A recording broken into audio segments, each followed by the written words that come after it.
Hey, what's going on, everyone? So today I really wanted to get down and talk about what's really going on with the funding for Ukraine. A lot of times Ukraine has been in the limelight, so to speak. People are still talking about it, but it's not as mainstream as it once was when Ukraine was essentially first on the map, when this war between Russia and Ukraine first originally started.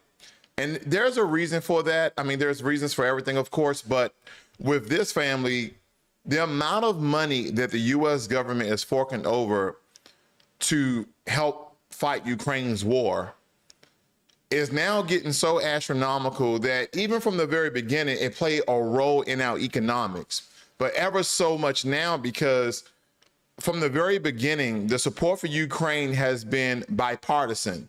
And when I mean by bipartisan, that doesn't mean by the American people. I mean by the two dominant political parties in America, the Republicans and the Democrats. And they have been colluding. They have been talking. They have been making deals with the American people's money, but without your say-so, without your approval. They did a couple of surveys here and there. Originally, when the war first started, there was over 50 or 60% of Americans who took the survey supported the war in Ukraine. But now inflation, for the most part, has declined. It was up to, at its peak or its pinnacle, 8.4%. Currently, I believe is around 7.7%.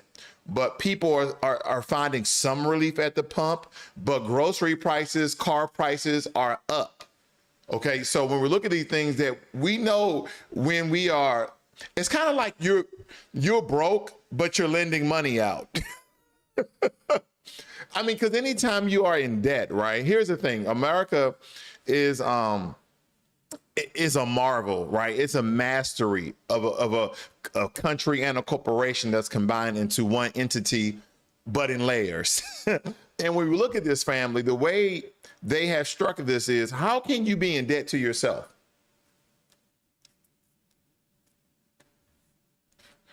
That's the bosses of all bosses, right? Because any other company, any other country will fall under. Would simply fail. It would be total anarchy on each level of what a human being needs to survive. The government will not stand, neither the country. Because we need to understand that there's a difference here. There's a government and there's a country. But when we look at this family, if you're $31 trillion indebted to yourself and you can still lend out money, economically, it doesn't make sense, but from a power perspective, it makes a lot of sense. It makes a lot of sense. But they will try to have your focus deflected and distracted on things that, when Black people here in America vote, really doesn't make a difference unless something's on the table. What I mean is, it makes a difference to that political party you gave your vote to keep them essentially in power, but it makes no difference to you and your family and your community. It hasn't for the past 60 years. That's the last time where there were so many civil rights marches and conflicts within the political parties, because Black people was on one accord. They were unified. They was organized. And that's when boots on the ground got things popping. That's when things got passed. Not because we had political pundits or political puppets in these state and federal ran positions.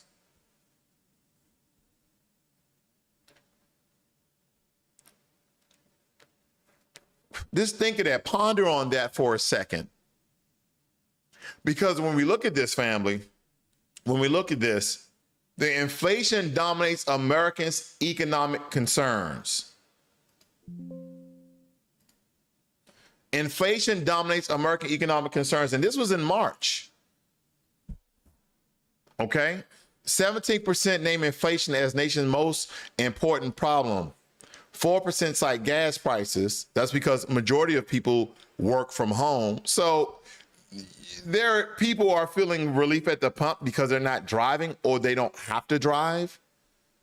But there are still Americans that drive to work. Now, here's the funny thing as a side note of these organizations.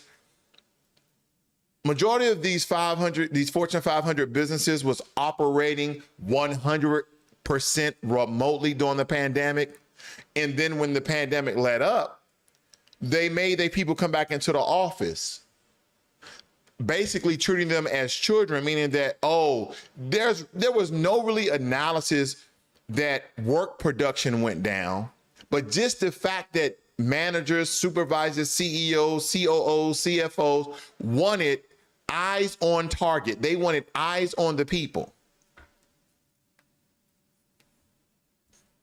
Has the efficiency of workflow slowed down? No. Has production slowed down? No. So why do you having people come back in the office?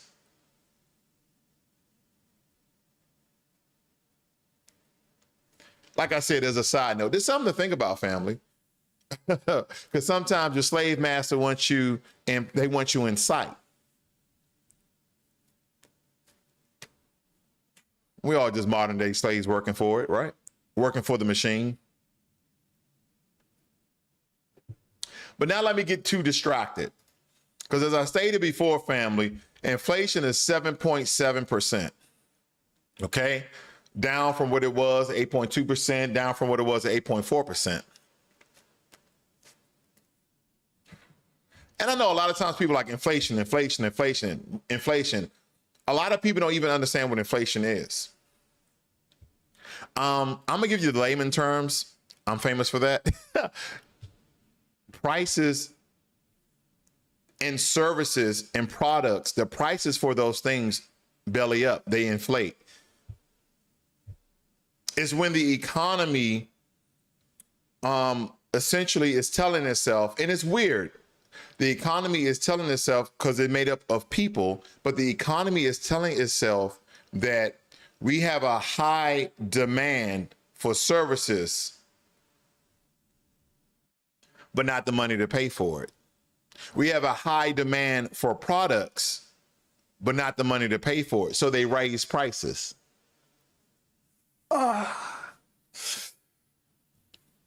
Now, I believe that even the tax code, the way they do taxes in this system, the way we run economics in this system, for me, they try to make it so complicated and so complex that the ordinary man and women cannot understand it. You can't even comprehend it. You have to damn near take a college course in order to get it. A buddy of mine said, "Hey man, that's not how the economy works." I said, "Well, tell me how it works. Prove me wrong." But nonetheless, I digress. What's important here, family, is that there are a lot of issues in America that plagues our society, and continue to give other people the hardworking tax money that employees, employers pay to the American government. At this point, it's no longer even fraudulent, it's sinister. Because you would turn your back on your own American citizens to give an entire another country support and aid. And I know some people like, oh, the American government gives support and aid to hundreds of countries each year. Yeah, but the atrocities against the American people and their dollars have to stop. It has to stop. We have the most expensive healthcare system in the world, most expensive. We have the most expensive prescription drugs in the world, the most expensive. We have, for one of the most powerful nations in the world, we have over 500,000 homeless people in our streets, and that's only an estimate. I'm gonna go somewhere a far astronomical number as 1.2 million homeless people in America. Because every homeless person that you see on the street, you have to kind of times that by 3. because there's a lot of homeless people that are living with other people. Then people are like, well, they're not homeless. Well, essentially, if you have no job, maybe you're a medical rating, but you're not getting disability, there's other things, in my opinion, that makes you homeless. You do not have a place to call your own. It's not like you're sharing the rent. No, if somebody puts you out, you don't have nowhere to go. You're homeless. I know, very unconventional of a definition, but that's the way I essentially look at it. Okay? But I digress. When we look at the numbers, it looks like, oh, that's not large at all. Let me go back. You tell yourself that's not large at all. The percent is only 0.2%. But when you look inside of the numbers, family, that's over 500,000 people. And like I told you, I believe it's closer to 1.2 million. Under my parameters, I see we got Jermaine Anderson. Good evening to you as well. We got Red Wine Entertainment. Nice for you to join me this evening. Every year, roughly 13,000 homeless people die in the U.S. Homeless people have an average life expectancy of just 50 years of age.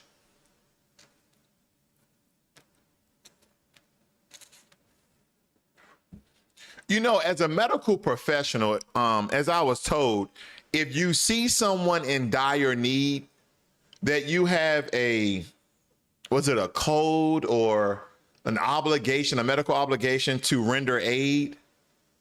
But think about it, family. I personally don't know anyone homeless, but let me tell you, I would think that some of these people, probably not even all, will want to have food, shelter, and the very basics of life. And as we're sending over already $60 billion to Ukraine already. And then after the midterms, Democratic and the Republican Party are like, let's send them $50 billion more dollars.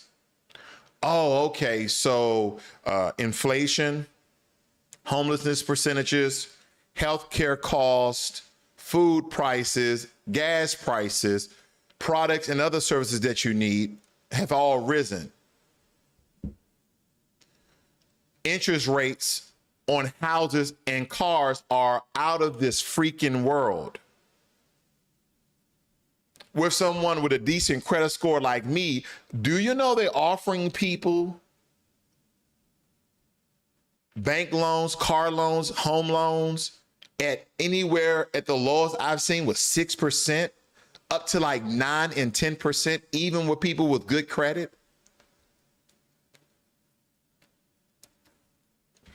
And I really want you to think about those with bad credit. Think about people with bad credit. They won't be able to obtain anything. This is something to think about, family. This is something to think about. Homeless demographics and disparities. It says homeless affects population groups in different ways: gender, age, sex, orientation, race, etc. Almost 90% of homeless persons are 24 years old or more. And it goes on to some other, let me scoot down here just a little bit. In 2013, 58,000 students identify as homeless. Runaways, people who are neglected, people who are abused, all sorts of things. Now, majority of Black Americans, or Black people essentially, lives in the South. 56% from Texas to Florida. 17% in the Northeast, you know, that's New York, New Jersey, Philadelphia, DC, Connecticut, Maine, etc., right? And there's very, very few Black people in the West Coast, and that's the way they designed it. That's the way they designed it. Now, unfortunately, there's not a lot of Black people in technology. There's not a lot of people in tech. And the Western Hemisphere of the United States, the Western region, ensured that from top to bottom, they made majority of the high-paying jobs tech jobs. So people who are mostly the most populated demographic that is involved in tech are white and Asians. And when I'm saying Asians, I do include the people from India, okay? But nonetheless, if you look at the population of the West Coast, that's exactly what you're going to see. You're going to see a large increase in Asians, and of course, a staggering number of Caucasian people that already live there. But there's a reason for that. They didn't want black people there. And somebody like, what? They don't want black people in California? Yeah. They understand that only black people that can really afford California at this given moment are who? People who are in the entertainment industry. And the entertainment industry, what? We're 5%? Oh, excuse me, that's way too many. 2% representing the entertainment field? There's not a middle class in California of black people. If so, what's the neighborhood? And then New York and California's middle class. In order for you to consider middle class in California and New York, you have to make almost $300,000.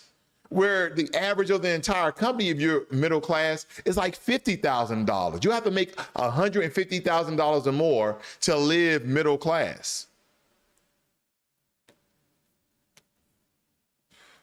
A buddy of mine was telling me, like, in order to make $100,000 in Texas gross after taxes, how much would you have to make?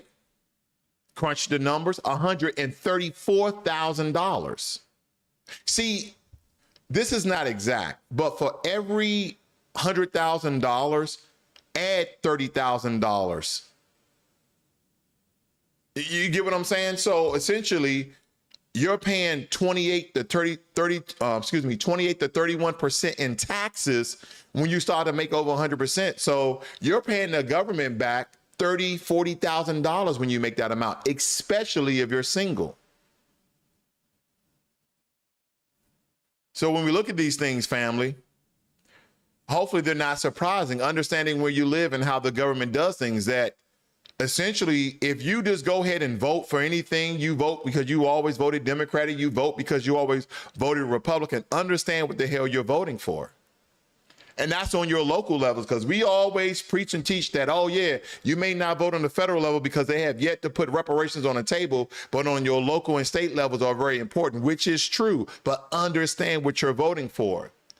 When I lived in Washington State, wasn't a resident, this was temporarily there, the citizens voted on this RTA tax.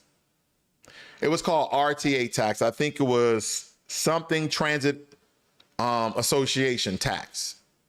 And because they're building a train, a subway, so to speak, from, I believe, either Tacoma, Washington, up to Seattle and maybe Briverton, or let's put it this way, they was putting in a subway that's going to reach some distance. And they made the people of those cities pay a higher tax when you went to go get your car registered.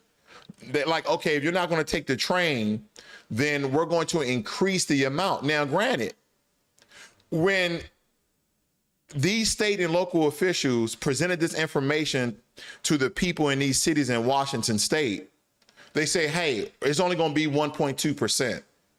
That's all it's going to be, up from 0.2%. See, this is why numbers matter. It went from 0.2% to 1.2%. They say, hey, we're only going to 1%. So just to give you an example, when I used to go get my stickers every year, they had some complex, complicated algorithm. What year is your car? How many miles is on it? Yada, yada, all this information, right? How much is your car worth? They put in your VIN number. They saw how much the MSRP was. So every year I was paying around anywhere from $70 to $80. Do you know when they passed this legislation, this RTA tax, I had to pay $350 for some damn stickers? Because the people just thought, okay, 1% from where? No one was asking these very questions. They just signed it. So now they're trying to, I don't know, try to present to reverse this act, but I don't know if that's occurring or not. I'm no longer there, but that's just kind of give you an example how you have to you have to somewhat do some research to see what the hell you're voting for. And I'm just talking about local levels, because I'm gonna tell you right now, when it comes to the federal level, I'm not voting until they have reparations on the table and cash payments, hashtag cut the check. But anyway, let me continue here. Now, New York City metropolitan area has the largest black population. We're looking at where we live. Okay, we're looking around 3.8 in New York, 2.2 million. This is a million in Atlanta in the Georgia area, 1.7 in the DMV, 1.7 in Chicago, 1.4 Philadelphia, 1.4 Miami, 1.3 Dallas, 1.3 Houston, 1 million in Detroit, and then 1 million in Los Angeles. Look, 2% of the population. 2%, and they have Los Angeles as the lowest, because at one point in time, family, there was a lot of black people in LA. I mean, a lot of black people. That is changing. Those black people are migrating to Arizona. Some of them have moved up to Oregon. They have moved to New Mexico, Texas, Louisiana. They have moved the hell out of LA. Okay. Now we're going to scoot down here a little bit. The median income for black households is $44,000. They're stating here, of course, if you're married, you're doing a lot better financially. Okay. Say married couples, this is represent people who live in a household, 38%. And then when they say non-family household, they're referring to single mothers. That single mothers are 24% of the household for black Americans. Okay. We see male householder 6%, meaning that only a couple of these people have their kids, and female household 32%. Okay. So we have to combine both non-family household and this. It's a high percentage of single mothers, unfortunately. Now, when it comes to the education disparities, here's another sector in our economy within the black community that these billions of dollars that are being sent to Ukraine could assist us with. But the president thought it will be wise to decrease the HBCU amount and basically deflect that money for illegal immigrants, so they can be legal and be the buffer class of the dominant society for voting purposes. But we're now seeing how that turns out, that mostly Hispanics are voting Republican. They're voting Republican. This is what I love right here, because the other day, TD Jakes had Representative O'Rourke and also Governor Abbott of Texas at his church. And we need to really understand how politics plays a pivotal role in religion. Why would a pastor, a reverend, a minister, a bishop of a church, and we understand, unfortunately, majority of black people are Christian. And the only reason why I say unfortunately, because it clouds your judgment. Sometimes your beliefs cloud your conscious thinking of the decisions you should make that's prevalent in your life, in reality. Hopefully somebody understands what I'm saying there. But nonetheless, it states here that 60% of 66% are Protestant, which are basically Christians, right? 6% are Catholic or other Christians. 6% are Catholic. 3% are other Christian, like non-denominational, Baptist, and all of those things. Non-Christian faith, 3%. Unaffiliated, 21%. And that has risen in the last couple of years of people who did not affiliate themselves with religion at all. But nonetheless, these political figures went to Bishop T.D. Jakes' church. Why did Bishop T.D. Jakes let people from the right, people from the left, people from the red, people from the blue, from the Democrats and Republicans come to his church? Because they gave him money, allegedly. I would like to believe that they gave him money donated, a couple of thousands to the church so they can talk to the people. Okay, why do you need to talk to my congregation? Oh, so I can influence them on voting Democrat, or I can influence them from voting Republican. Why do they need to vote? What are you going to do for my church members? Which majority of my church is black. Oh, well, we're going to give them pro-life. We're going to give them pro-choice. How does that economically turn the table and decrease the wealth gap in the black community? Oh, well, we're going to create jobs. What about reparations? You think that's a conversation TD Jakes had with them prior to them getting on stage and talking to the congregation? I think not.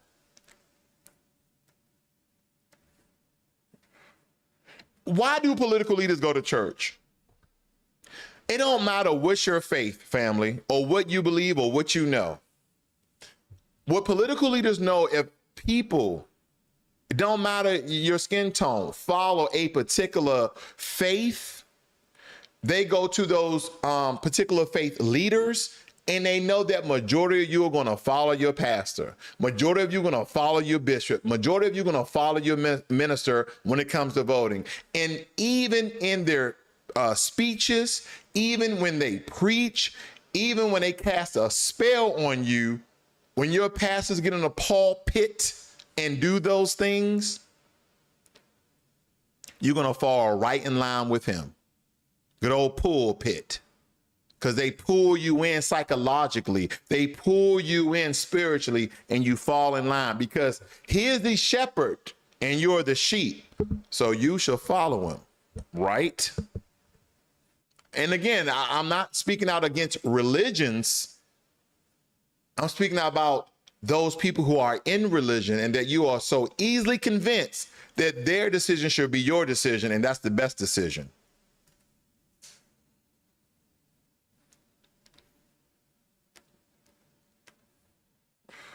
That's where we're at, family.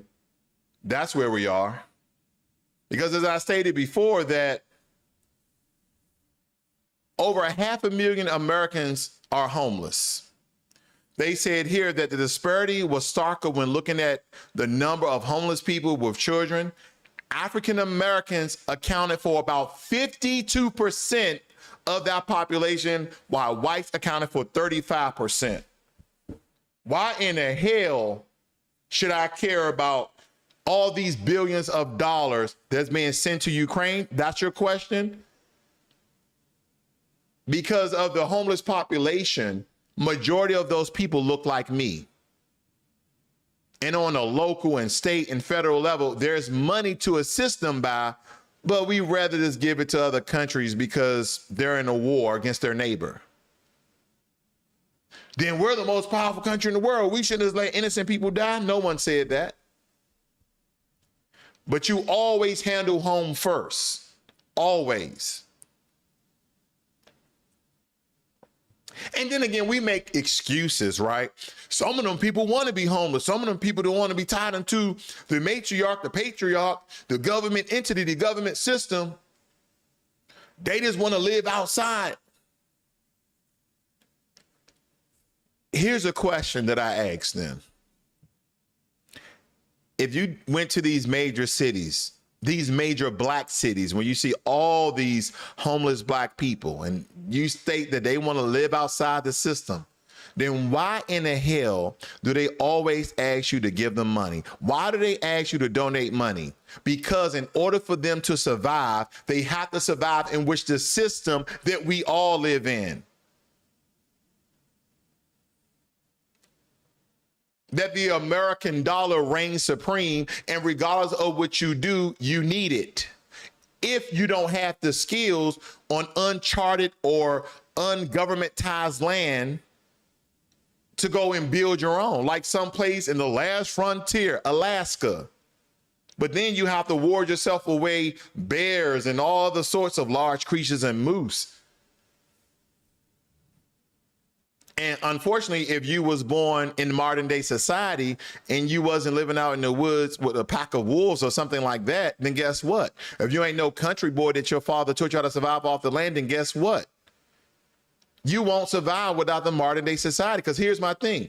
If that's the case, then why are all these homeless people on the street not asking for some money? I'm just trying to catch a ride over here to the woods. I'm going to build a cabin. What? That's the point I'm getting. See, I like to debunk a lot of excuses that we may have, because sometimes it just doesn't make sense, at least to me. And here's another thing, right? Because again, oh, black family. We voted 87% more than any other group in America, more than Asians, more than Hispanics, more than whites. We voted for Joe Biden. He got up there and said a bunch of bull crap.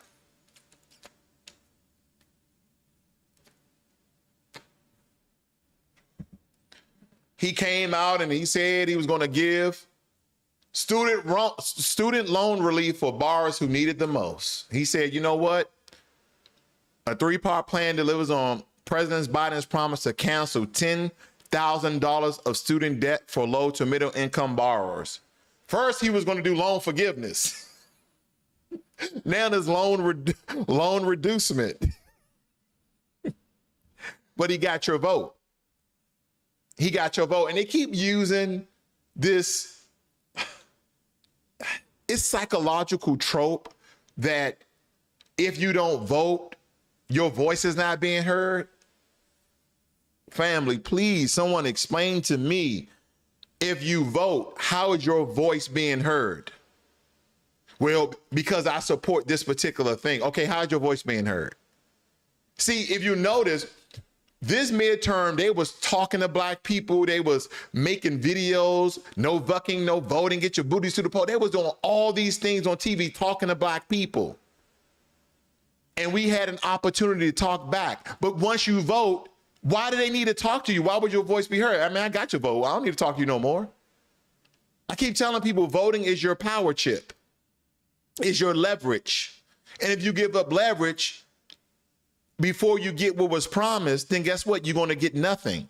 Why? Because historically, for the past 60 years, they haven't given us nothing. This government hasn't given us nothing, AKA shout out goes out to the Democrats. Well, you talking about, man, we should vote Republican? No. Vote for the party that put tangibles on the table for you and yours. Right now, there's a national reparations movement. So on a federal level, why would I vote if reparations are not on the table? Are giving out hugs reparation? No. Is student forgiveness reparations? No, it's for everybody. Reparations for descendants of American slaves.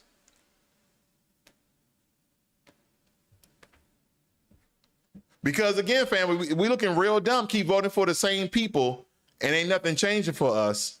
Because I can definitely tell you something, family. That whole $10,000 thing, well. It was at this moment that he knew he fucked up. Now you know we didn't mess this whole thing up because Biden canceled $10,000 in federal student loan debt for most borrowers. He has now reduced the amount of people he is willing to support. He was like, what hand is in? Is it in this hand or this hand? I guess it was, what hand is it? Is it in this hand or this hand? Well, can I see that hand? Well, it might be in that hand. Oh, okay. Well, listen, family, vote, and I'll show you what's in this hand. Okay, we voted. There's nothing in that hand. It's nothing in that hand, and there's never been nothing in that hand, but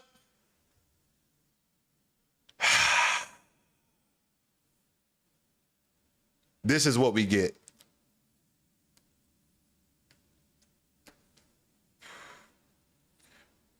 And I'm still asking why. Because when we look at it, after these midterms, the Republicans and the Democrats have already gotten together. And you know what they said? Year to date, we've given Ukraine roughly around $60 billion, 60 billion plus. We've given the black community roughly nil, nothing, nada, zero, zilch. But after the midterms, what do you think we should do, Republicans and Democrats? Oh, let's give Ukraine another $40 billion. Let's give Ukraine another $40 billion. So over $100 billion of the hardworking citizens of America are paying their taxes to a governmental system that you have no power, no influence, no control over, and they just give your money away. And it's funny because when we look at this economy and the amount of debt we have accumulated to ourselves and to China, China's in there. And I look at these numbers, family, and people are like, oh man, we $31 trillion in debt. They're right.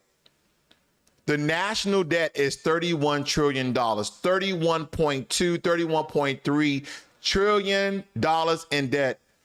It keep rising to the top until your mother said, give me all you got.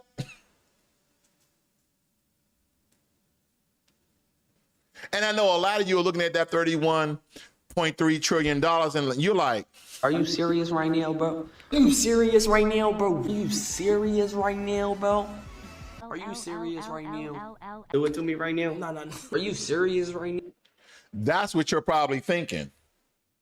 And see, this is why I tell people all of these things in America, when we're talking about demographics and economics, that race plays a role, politics plays a role, religion plays a role. All of these things are interconnected. They're intertwined.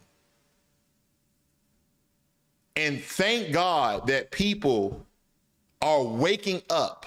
I mean, unfortunately, we're waking up in these very divisive groups, but there is a consciousness rising in Black people where we may have different beliefs on something, but we are all agreeing, oh, this system is fucked up. There's something not right here. At least we can all agree to that. We can all agree to like, hold up. And it's not like this has happened all of a sudden. The system been fucked up. It's been a fraudulent system from the very beginning. But what I mean is people being woke, Ron DeSantis, in your hateful, demonic comments and statements about the woke movement. And we know that's a replacement word. We know that's a racial trope word for Black people because we are the one who popularized the word back in the 80s and 90s. About being woke, meaning understanding the governmental system and how it intertwines within your everyday life. We understand what woke, how you're using that word, Ron to Satan. We understand that. And even your acceptance speech, you double downed on it. I didn't see one melanated person in sight, so we know what that's about. That is my conjecture and perspective about it.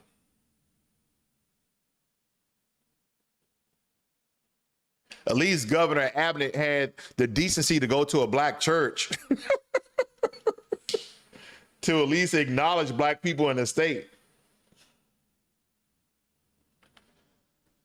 And then we tune in to these mass media sources that don't give you the real news. They give you their news. They give you their bias. They give you whoever their paymasters conjecture and outlook and agenda really is. It's based off an agenda. I used to, about 10, 15 years ago, I used to be an avid watcher of CNN. And you start getting accustomed to the certain anchors on CNN, and you start to have this true sort of news connection with them, like they're actually giving you the real unbiased, news. And then when you wake up from your slumber, you realize that all of these major media outsources, all of these major media networks, that someone's paying them to push the rhetoric and the propaganda from these news agencies.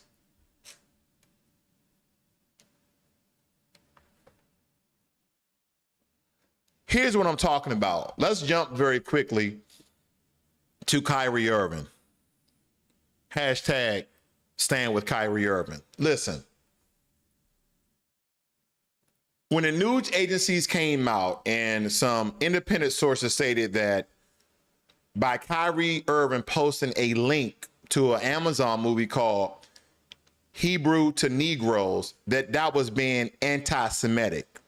News agencies did not come out on both sides of the house. They did not come out and say suspectedly, allegedly, independent sources believe that Kyrie Irving posted what they label as an anti-Semitic movie, and that he's been anti-Semitic by posting that movie. They didn't do that.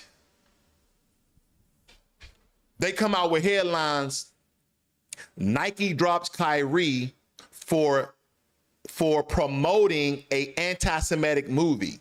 Now, we did a breakdown last time about the difference between promoting and posting. They're two different things. Promoting something is trying to increase the amount of coverage that particular thing has. Like, you're actually promoting and you're marketing, you're advertising it, you're putting money to it. Posting is simply, I go on my Twitter, I go on my YouTube, and I post something. Hey, good morning, everyone. And he just posts a movie link, and the dominant society, those people within the realm said, you know what? He's been anti-Semitic. Well, how's he been anti-Semitic? He's promoting, not posting, he's promoting a movie link to what we believe and what we decided to be an anti-Semitic movie. What?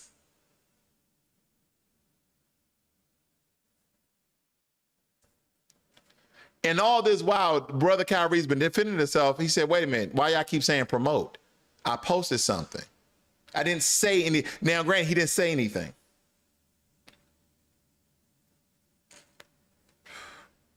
But this is how it works, especially when you live in a place that can do this.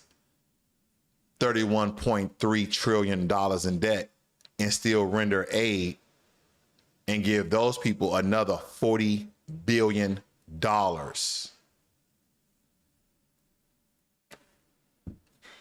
It's amazing to me. It is amazing to me. Let me see who we got over here.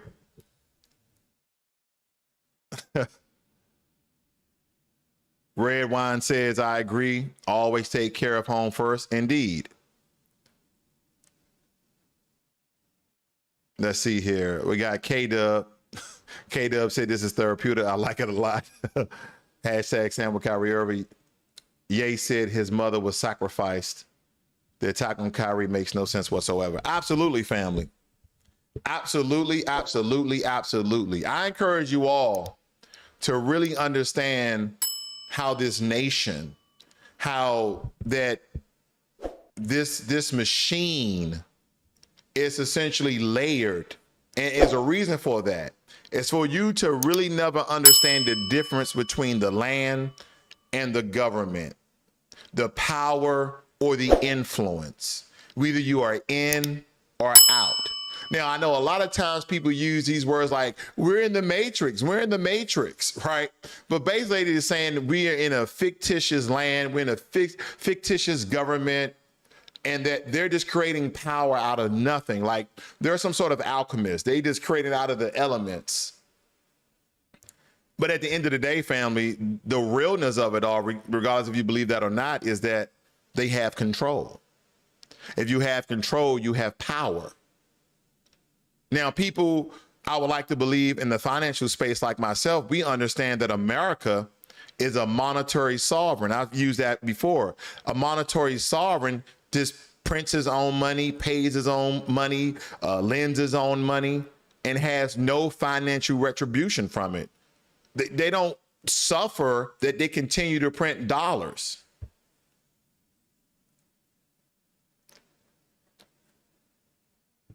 That's what they would have you believe. The Republicans would tell you, oh, they're spending all your tax dollars and they're using all of your money. But then nobody never tells you that, family. How can you make your monetary system based off of fiat and you state that, hey, you know what? We're no longer going to back our money by any rare metals like gold, silver, platinum, palladium, iridium, copper, so on and so forth, vibranium, hashtag Wakanda forever. The point I'm making here, family, is that it's backed by debt. Now, it's been backed by debt for a long time, but most people go with 1971 when Nixon officially did it on the world market.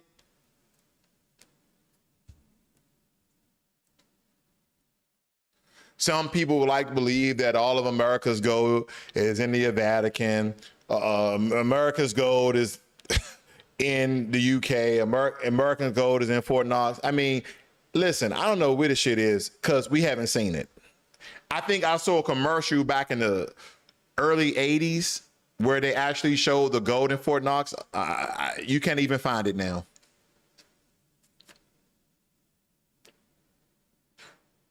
This government fickle animal, this beast, man, it confuses you guys. You have to go and deep dive on government web pages and then independent news sources and kind of bounce the truth against the lies and propaganda against each other.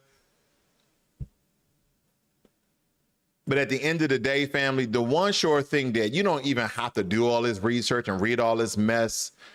Enjoy your life, because I'm going to tell you this, unless this government has reparations on the table, good luck. I'm not moving. And again, you got people within the black society, like your Roland Martins, are telling people to go out and vote for this and vote for that, and vote for this, and essentially don't vote for reparations. Oh, well, you vote Republican, you know they're not giving you nothing. Well, if we vote Democrat, we know that they're not giving us nothing.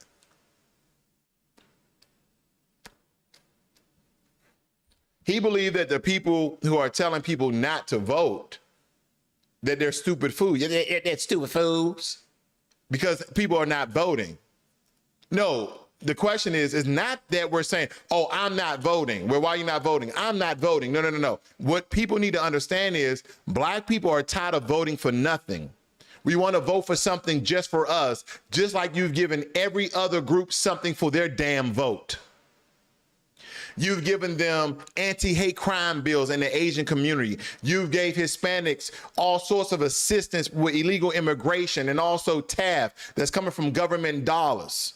You also gave them a Spanish monetary initiative for more of their people to go to school and college and all these things. And I'm not against it at all.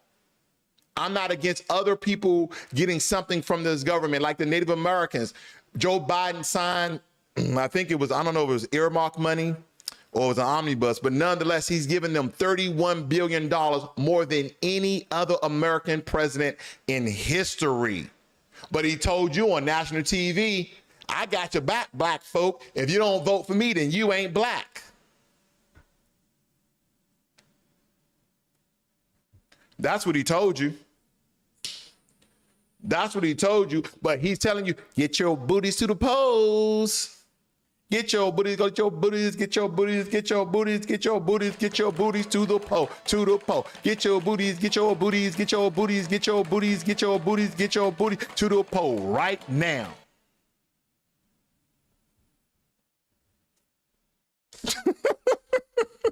You know how you just watched the Wakanda movie and you're still in the Wakanda movie, you up here north? Hey, who knows?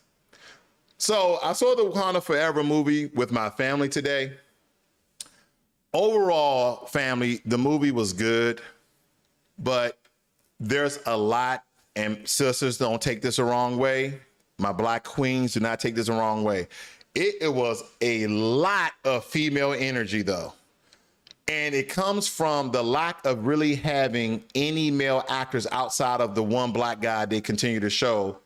Forgot the guy's character, but he's a big black guy, Nigerian guy that lives off in the mountains near Wakanda, or in Wakanda rather, and has his own kingdom within a kingdom, or city or whatever.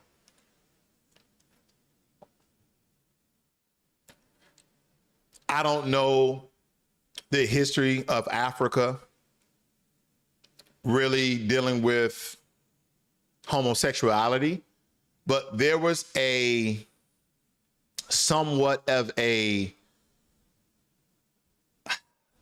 was about 5 seconds that kind of gave off lesbian energy, not stating that I'm against lesbian at all, not stating that.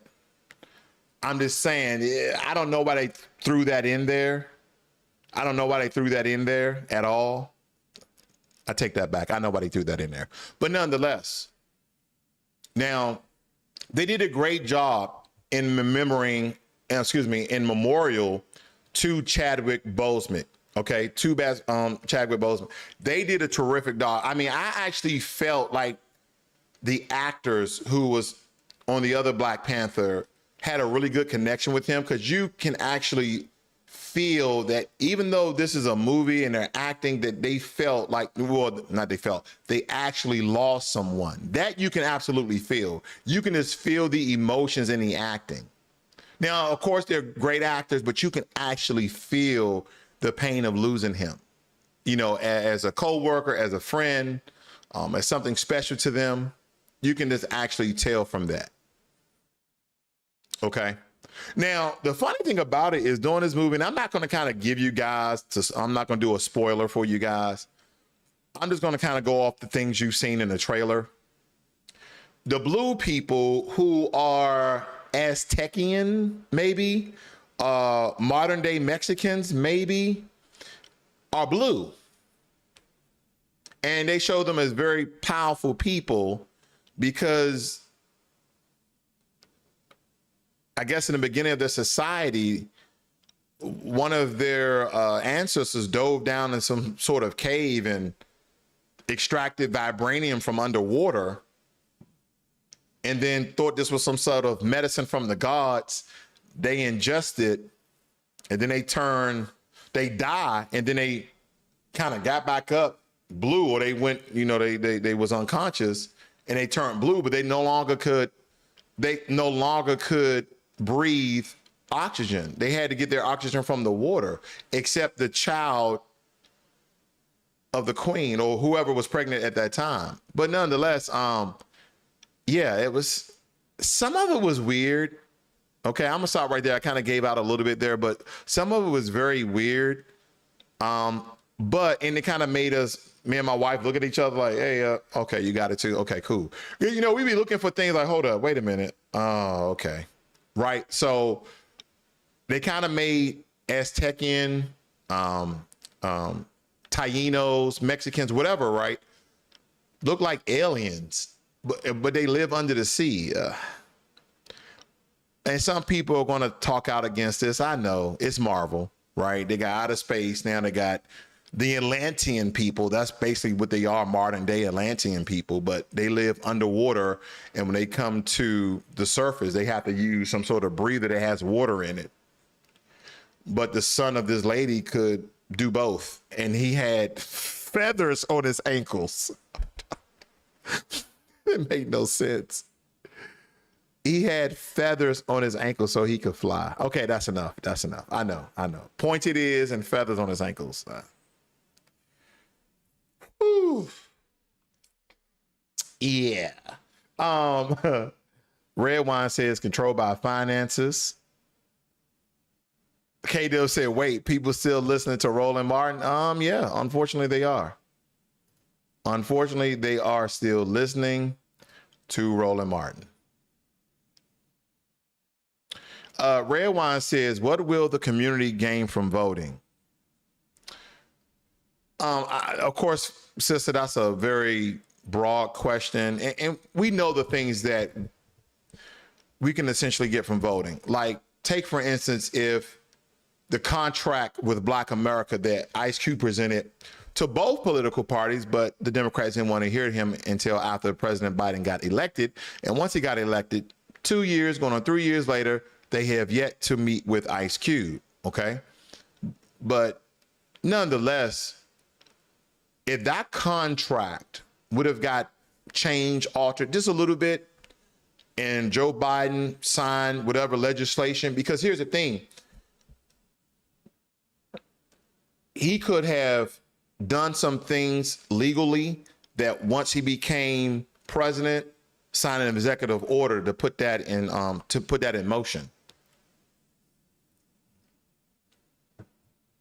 Now we understand that the president is a figure, but even in his figurehood, even in his position, he still have executive power.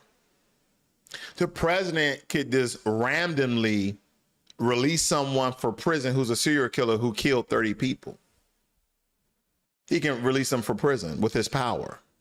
He can send an X number amount of U.S. troops to international foreign lands without the approval of Congress.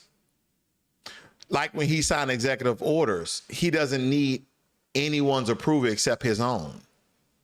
So believe me, the power of the Oval Office doesn't equate to the power of congressional approval, but there's power there. Now you got, of course, 100 advisors. Oh, Mr. President, you should do this. You shouldn't do that. You shouldn't. He's like, why should I not? Why should I do this? You know, but nonetheless, he don't have to listen to any of his advice. And that's probably one of the major differences between a communist society where the leader just does what the hell he wants. And even in a communist society, mind you, they do have advisors too, but they don't have to go through all the legal bull crap here in America, what we have to. But nonetheless, I didn't want to go too far, too deep inside of the Wakanda movie. Like I said, overall, it was basically a good movie. I think that we can dive a little bit deep, maybe a week, 2 weeks from now, once majority of people have seen it. But I think you should go see it. It was a good movie. It's a good movie to see with your family. Okay. But nonetheless, family, you guys have a great and wonderful evening. Go Giants. I'll see you guys in the next one.